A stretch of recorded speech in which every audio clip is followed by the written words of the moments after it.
paz do Senhor, irmão, tudo bem? Estamos aqui mais uma vez para compartilhar com os irmãos o estudo da Palavra de Deus. Meu nome é Davi, sou presbítero aqui na igreja e quero aqui, irmãos, compartilhar com os irmãos um assunto muito importante, que é o capítulo 5 da nossa revista da Escola Dominical, que traz como título Contra os Falsos Profetas. Esses falsos profetas surgem lá no Antigo Testamento e vêm arrastando até os nossos dias. E nós temos que estar atentos contra os falsos profetas que estão infiltrados em algumas das nossas igrejas. Temos que estar muito atentos contra isso. Então, é uma lição muito importante de que nós temos aqui o dever de estar alerta, tanto nós quanto a igreja, estarmos alerta contra os falsos profetas. Dando aqui a introdução da nossa lição, após o juízo de Deus contra Jerusalém, contra Judá, o profeta Ezequiel ele vai se dirigir agora contra os falsos profetas. Então, o profeta Ezequiel, um profeta que está lá em Judá, que Deus vai usá-lo com revelações e com profecias contra os falsos profetas que surgem, como também Jeremias. Jeremias é um profeta de Deus. Deus usa Jeremias em revelações e usa também na profecia. Jeremias também faz parte ali da tribo de Judá, do povo de Judá. Antes do exílio, Jeremias tinha um grande problema com os falsos profetas. Então ele debatia contra os falsos profetas. Ele tinha um combate contra os falsos profetas. E no exílio, lá quando o povo é levado cativo na Babilônia, agora é a vez de Ezequiel, que vai combater também contra os falsos profetas. Ou seja, esses falsos profetas, eles migram. Eles estavam em Jerusalém, foram para o cativeiro, e lá na Babilônia eles migram, continuam atuando da mesma forma. A função de um profeta, qual a função do profeta? É de trazer Deus ao povo. Ele é a voz de Deus, é o porta-voz de Deus. Então ele traz Deus ao povo. A função de um sacerdote, ele ao contrário, ele leva o povo a Deus, através de sacrifícios, para que o povo possa ser perdoado. Então nós temos o profeta, que é a voz de Deus no meio do povo. Ele profetiza, Deus usa a sua boca para falar com o povo. O sacerdote, ele leva o povo a Deus através de sacrifício para que Deus possa perdoar os seus pecados. Lembramos aí do profeta Samuel que tinha três ofícios, ou três ministérios. Ele era profeta, sacerdote e juiz. Ao mesmo tempo que ele era sacerdote, ele ungia os reis, ele fazia expiação de pecados do povo. Ele era profeta, ele profetizava, ele era a boca de Deus no meio do povo. E também ele julgava como juiz. Então, são três funções muito importantes que permeavam a nação de Judá. Os falsos profetas tinham a função de se opor, contradizer os profetas de Deus. Com isso, ele desviava o povo de Deus do alvo. Então, essa é a função de um falso profeta. Usado muitas vezes pela carne dele e usado também pelo diabo. Vamos aqui terminando aqui a introdução, vamos estar entrando aqui agora no desenvolvimento da lição. E aí quero abordar aqui o governo teocrático. Israel passou por um governo teocrático, ou seja, Deus guiava o povo. Deus estava guiando o povo em todas as dimensões ali do povo. Não faltava água, não faltava alimento, não faltava roupa para eles, não faltava nada, porque Deus que supria as necessidades do povo. Mas o povo quis um rei como as outras nações. Eles não queriam ali Deus governando. Ele queria um rei como as outras nações tinham. E aí foi levantado Saul. O rei Saul reinou 40 anos, 38 anos, ele reinou desviado, fora da vontade de Deus. E apenas 2 anos só, ele reinou na presença de Deus. Saul morreu, veio o rei Davi. E o rei Davi, homem segundo o coração de Deus, também reinou 40 anos. 40 anos que ele reina, ele teve os seus altos e os seus baixos momentos. Mas Davi, ele morre. E Davi, ele é atribuído o trono davídico. Deus deu um trono a Davi e toda a sua genealogia, porque Do trono de Davi nasceria o Messias, o rei de Judá, o rei de Israel. E ele vem da descendência de Davi. Davi morre, assume Salomão. Salomão, ele é filho de Davi com Betseba. E Salomão também reinou 40 anos. Então nós temos Saul reinando 40 anos, nós temos Davi reinando 40 anos e Salomão reinando 40 anos. Salomão morre no ano 931 a.C. Quando Salomão morre, o reino se divide. O reino que era unido se dividiu. 10 tribos foram para o norte, com capital Samaria e com o rei Jeroboão. E 2 tribos ficaram ao sul, Judá e Benjamim, com capital Jerusalém e com o rei Roboão, que era filho de Salomão. Então nós vemos uma divisão aí. Neste momento, o profeta Jeremias, ele profetiza que Deus vai entregá-lo nas mãos dos seus inimigos, porque eles estavam na idolatria, eles estavam nas injustiças sociais, eles estavam na rebeldia contra Deus, na murmuração contra Deus, na prostituição, e Deus está alertando, usando o profeta Jeremias para que eles se conscientizem, mas eles não vão se conscientizar do pecado que eles estão, sempre agravando contra Deus.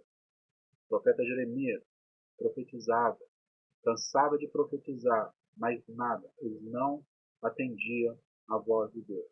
Então vai chegar o momento do juízo de Deus.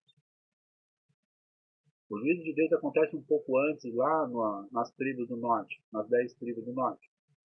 O rei Selmaneser, o rei assírio, cercou ali as 10 tribos e levou para o cativeiro no ano 722, levou para o cativeiro assírio. Essas tribos desapareceram. Sobra Judá e Benjamim. Judá e Benjamim, as 2 tribos do sul. Capital, Jerusalém e rei Roboão. Jeremias profetiza contra eles. Eles não aceitam as instruções de Deus e o juízo de Deus vem. Deus vai usar uma ferramenta para castigar o seu povo, que é o rei Nabucodonosor.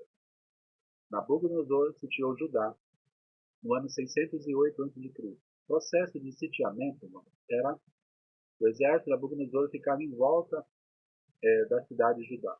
A cidade de Judá era composta por muros muito altos, muralhas, proteção contra os inimigos.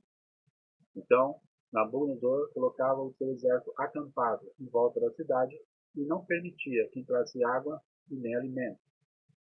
Vários dias se passando, uma hora eles vão abrir os portais e vão se entregar. E aí eles vão servir de escravos na Babilônia. Essa era a estratégia de guerra de Nabucodonosor. E deu certo. No ano 608, eles entraram na cidade e levaram para o cativeiro o profeta Daniel, Ananias, Misael, Azarias e muitos judeus. Essa primeira leva foram de pessoas, de jovens com boa aparência, jovens intelectualizados, jovens de famílias nobres. Então, a primeira leva foi dessa forma.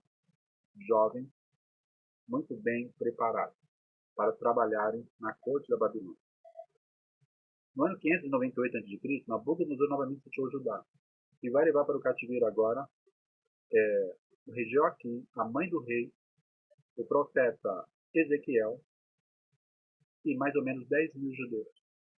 Essa segunda leva vai seguir quem tinha profissões, porque Babilônia estava sendo reconstruída. Então vai seguir ali o ourives, o pintor, o carpinteiro, o pedreiro, o ferreiro, o artesão, para a reconstrução da Babilônia. E o profeta Ezequiel vai também nessa leva, que é a segunda leva. E nessa segunda leva, eles chegam na Babilônia e vão trabalhar na reconstrução da Babilônia. No ano 586 a.C., Nabucodonosor novamente sitiou Judá e vai levar para o cativeiro agora só as pessoas que não tinham profissões. Mas ele vai atear fogo no templo, vai queimar o templo, vai destruir o templo e vai levar ali os vasos de ouro, os utensílios de ouro e de prata que vai ser usados lá na Babilônia. Uma passagem ali de Daniel, na banquete do rei Belsazar, vai ser utilizado as taças de ouro e de prata. Os irmãos veem que essas levas aconteceram porque a nação estava em pecado. Deus cobrou o juízo. E aí nós vemos, irmãos, que Deus ele é justo. um momento ele vai cobrar. No momento ele vai cobrar tudo que estão fazendo contra ele. E nesse período, dessas levas, foram 3 levas, Deus vai levantar um homem chamado Ciro. Ciro, Deus vai chamá-lo mais ou menos 150 anos antes dele nascer. Isaías capítulo 45, versículo 1, Deus chama Ciro pelo nome. Ao meu ungido Ciro, 150 anos aproximadamente. Deus chama ele até pelo nome. E Ciro se tornou Medo-Persa, imperador Medo-Persa, e vai libertar o povo judeu. Ele vai libertar para a reconstrução do templo. E nessa reconstrução do templo eles são libertos no ano 538 a.C. Se nós fizermos uma conta aí, a primeira leva se dá no ano 608 a.C. E a libertação dos judeus se dá no ano 538 a.C. 608 menos 538, nós vamos ter aí 70 anos exatos. Que é aí, época do exílio, viveram no exílio 70 anos. Cumprindo o que Jeremias profetizou. No livro de Jeremias, capítulo 25, versículo 11 e 12.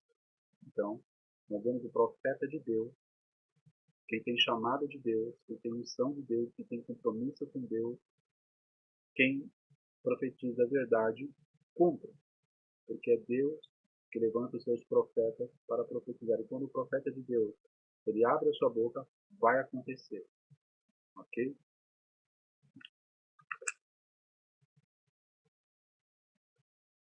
E aí, irmãos, eu coloquei aqui, um título aqui, um profeta de Deus precisa ter pelo menos 6 características. E 6 características que um profeta de Deus deve ter. Primeiro,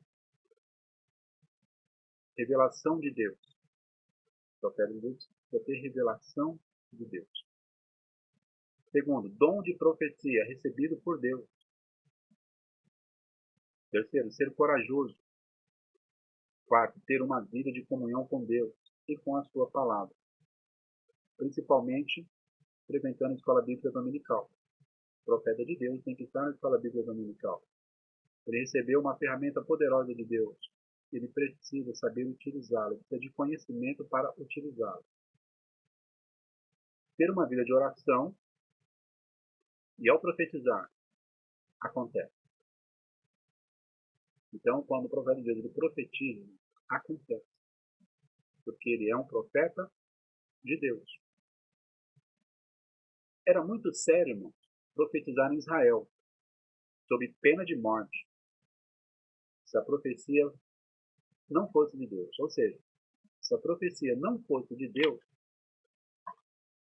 a lei de Moisés dizia que essa pessoa tinha que morrer. Nós vamos ver lá em Deuteronômio, capítulo 18, versículo 20 a 22.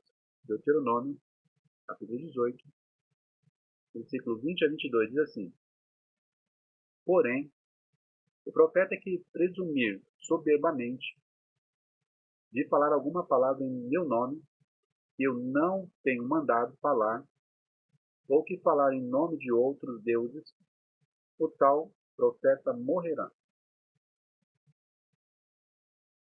E disseres no teu coração: Como conheceremos a palavra que o Senhor não falou? Quando tal profeta falar em nome do Senhor, e tal palavra se não cumprir, nem suceder assim, esta é a palavra que o Senhor não falou, com soberba a falou o tal profeta. Não tenhas temor dele. Ou seja, a lei de Moisés, se houve uma profecia e essa profecia não cumpriu, era pena de morte. Ele tinha que morrer. Tal era a gravidade de se profetizar sem Deus ter mandado, sem Deus ter falado por esse profeta. Os falsos profetas eram chamados de loucos. Veja, palavra muito forte. Eles eram chamados de loucos. Nós vamos ver aí, irmão, lá no Salmo 74, versículo 18. Diz assim: Lembra-te disto que o inimigo afrontou ao Senhor e que um povo louco blasfemou o teu nome. Então, os profetas eram chamados de loucos. Os profetas que eram falsos. Os falsos profetas eram chamados de loucos. No versículo 4, nossa lição, diz assim: os teus profetas, ó Israel, são como raposas nos desertos. Raposas no deserto. Chamados também de chacais. Chacais são raposas que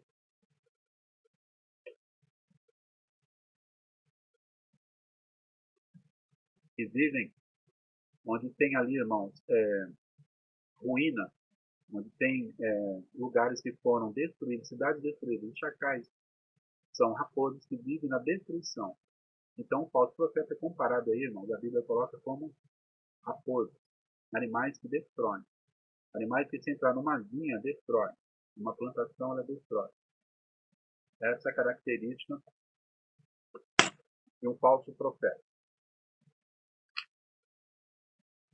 São animais destruidores que vivem em ruínas e cidades devastadas no deserto. Então, os irmãos veem que o falso profeta é algo que vem para destruir. E veja bem, irmão, no nosso meio, muitas vezes aparecem esses falsos profetas. E o pastor tem que estar atento, os líderes têm que estar atentos. O falso profeta, irmão, ele não tem revelação de Deus. Não possui revelação de Deus alguma.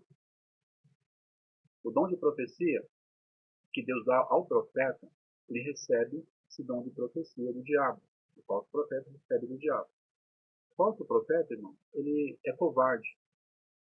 Por que ele é covarde? Porque, em muitos casos, ele profetiza na ausência do pastor da igreja, dos líderes. Ele profetiza na ausência dos obreiros. Então, ele escolhe os cultos para profetizar. Ele escolhe as reuniões para profetizar. Então, ele é covarde. Ele não tem uma vida nem de comunhão, ele não tem uma vida de comunhão nenhuma com Deus. Ele também não ora, não tem uma vida de oração. E quando ele profetiza, acontece. Mas acontece bagunças, acontece desgraça, acontece coisas ruins no meio da igreja. Por quê? Porque é um falso profeta. Os falsos profetas, os irmãos veem que eles estavam em Jerusalém, mas aí eles migraram para a Babilônia. E continuam migrando nos nossos dias. Infelizmente, algumas das nossas igrejas eles estão alojados, esperando uma oportunidade. Você tem uma oportunidade, ele só precisa de uma oportunidade para fazer a divisão, para estragar o plano que Deus tem naquela igreja. Lá em 2 Coríntios, capítulo 11, 3 e 4, abrir aqui a Bíblia, 2 Coríntios, capítulo 11, 3 e 4, diz assim, capítulo 11, versículo 3 e 4. Mas temo que, assim como a serpente enganou Eva com a sua astúcia, assim também seja de alguma sorte corrompido os vossos sentidos e se apartem da simplicidade que há em Cristo. Porque se alguém for pregar-vos outro Jesus, que não nós não temos pregado, ou se recebeis outro Espírito, que não recebestes, ou outro Evangelho, que não abraçastes, com razão sofrereis. O apóstolo Paulo está nos orientando se nós, nossa igreja, receber algum profeta que profetizou blasfêmia, que profetizou coisas que não provêm da palavra de Deus, falsas profecias, que tem heresia, a igreja vai sofrer. E é por isso, irmão, que nesses dias atuais, os pastores têm que estar bem vigilantes. Os obreiros têm que estar bem vigilantes. Porque eles só precisam de uma oportunidade falsos profetas só precisa de uma oportunidade. E aí fica até um conselho, né? Pastores e líderes de igreja, não dê oportunidade para alguém que não conheça, que o pastor não conhece, que o líder não conhece. Porque muitas vezes chega algum irmão e fala assim: pastor, eu conheço esse pregador, ele é uma bênção, poderia dar uma oportunidade para ele. Mas se o pastor não conhecer, é bom que não dê oportunidade. Só dê oportunidade para aqueles que realmente nós conhecemos. Que realmente nós sabemos da índole da vida dele. Porque tem falsos profetas andando por aí. E uma oportunidade que se dá para ele só precisa de uma, ele faz um estrago. E aí o pastor vai consertar de que forma? E ele deu a oportunidade.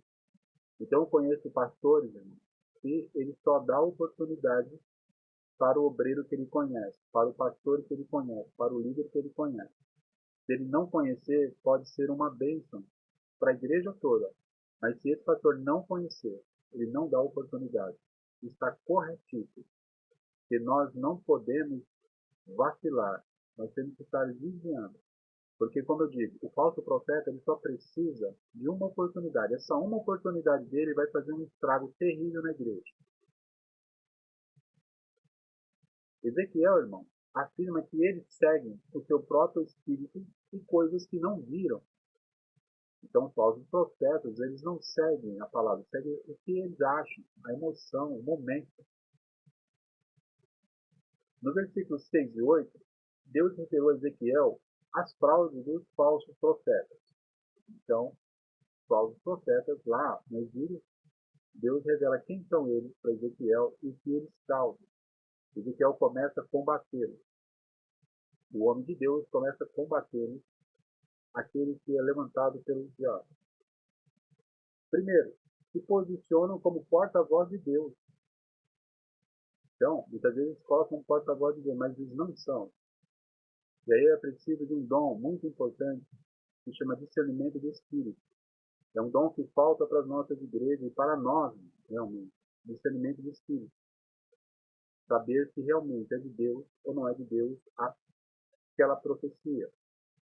E para sabermos se é a profecia de Deus, nós temos que analisar a palavra de Deus. Se tem fundamento com a palavra de Deus, se tem respaldo na palavra de Deus, a vida do profeta como ele é, se ele profetizou vai cumprir, se ele profetizar que no culto 10 pessoas vão ser batizadas com o Espírito Santo e 9 foram batizadas, não foi Deus quem falou.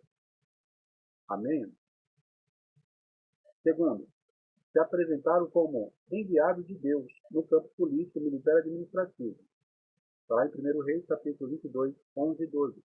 Então eles se apresentaram como homens de Deus, falsos profetas, e até eles tinham ali uma grande proeminência na parte militar, na parte ali administrativa da igreja, do povo, na parte política. Então eles tinham alguém, eles eram infiltrados e tinham uma proteção. Eles eram funcionários públicos, também tinham uma proteção do Estado babilônico ali para eles. E aí, irmão, nós vemos aí essa questão. Os falsos profetas estão por aí. E nós precisamos estar atentos cada vez mais, porque eles vão, a qualquer momento, fazer um estrago em alguma igreja. E nós precisamos estar atentos e não darmos ouvido nem oportunidade a eles.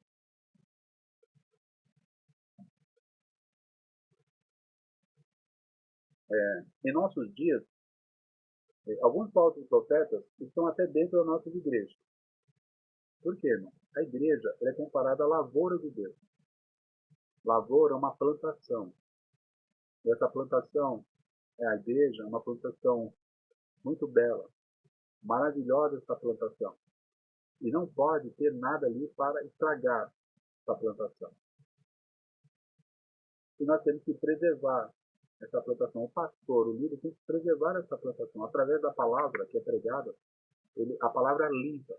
Então, através da palavra, ele vai tirar da lavoura insetos, ele vai tirar ali ervas daninhas, ele vai tirar ali aqueles pitãos, né, chamado de pitão, ele vai tirar ali coisas que estão ali estragando a lavoura, mas é através da palavra. A palavra é legítima, a profecia é legítima.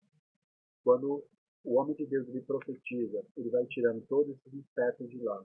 Ele vai tirando tudo que não presta da lavoura, e a lavoura vai crescendo, maravilhosa porque é a lavoura de Deus. É também chamado de jardim de Deus. A igreja é também chamada de jardim de Deus. O perfume de Cristo está nesse jardim. Também é chamado de vinha de Deus, plantação de vinho. Veja que tem uma passagem que Salomão diz assim: apanhar-me as raposas e as raposinhas, porque elas destroem as vinhas. Mas por que tem que pegar a raposinha? Porque elas vão crescer, elas vão se tornar adultas e vão destruir as vinhas. Pequenininhas, elas muito bonitinhas, são muito bonitinhas, mas elas vão crescer e vão destruir as vinhas. Para os irmãos terem uma ideia aí, o ladrão ele vai roubar uma casa, mas ele não passa na janela porque a janela é pequena. Ele pega uma criança, ela instrui essa criança, passa a criança pela fresta da janela, o local que ele não consegue passar. A criança entra na casa, abre a porta. Esse ladrão entra e rouba tudo. Ou seja, as coisas pequenas hoje vai dar lugar para as coisas maiores amanhã.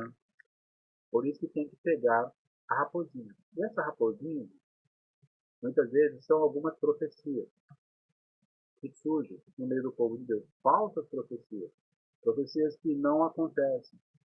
E muitas vezes o irmão, a irmã que não vem à escola dominical aprender a palavra de Deus, ouve uma profecia dessa, não se cumpre, e ele se afasta de Jesus.